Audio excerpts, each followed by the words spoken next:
Le jeune caribou qui se promenait à Cloridorme depuis un peu plus d'une semaine est rentré chez lui.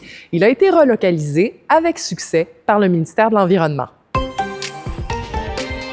Le ministère estimait que les chances étaient faibles que l'animal retrouve par lui-même le chemin vers un habitat plus adéquat.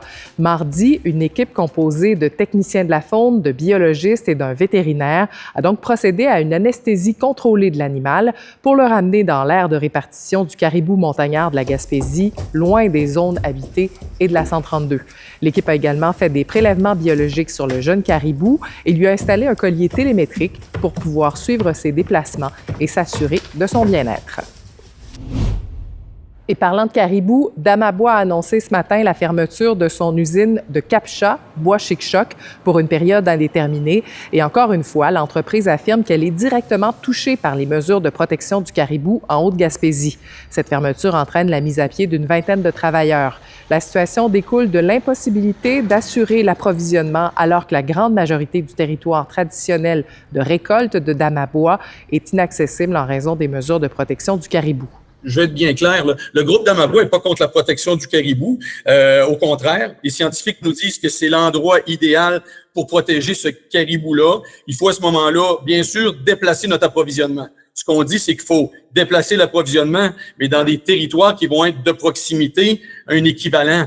Il y en existe de ces territoires-là. C'est un peu la discussion qu'on a avec le ministère. Cette usine de Cap-Chat avait également dû interrompre ses opérations au mois de mars dernier pour les mêmes raisons.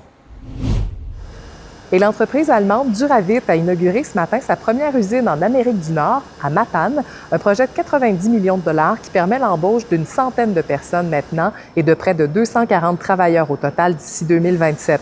L'entreprise construira chaque année 450 000 pièces en céramique, des accessoires de salle de bain haut de gamme. Ici, on va faire la première fois au monde une usine en céramique sans émission CO2.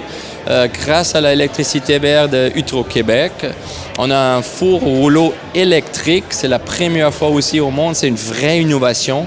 Et on fait des premières expériences avec ça. Et pour l'instant, ça démarre vraiment bien. Quand on parle d'emploi payant, on parle d'emploi qualifié, d'emploi qui, justement, au-dessus de la moyenne salariale. On parle également d'investissements majeurs. On doit travailler l'attractivité de la ville pour que les investisseurs aient plus de facilité à attirer de la main-d'œuvre et que les familles de ces travailleurs-là se sentent heureux à Matane. L'entreprise veut pouvoir garnir les tablettes des commerçants à temps pour le temps des fêtes.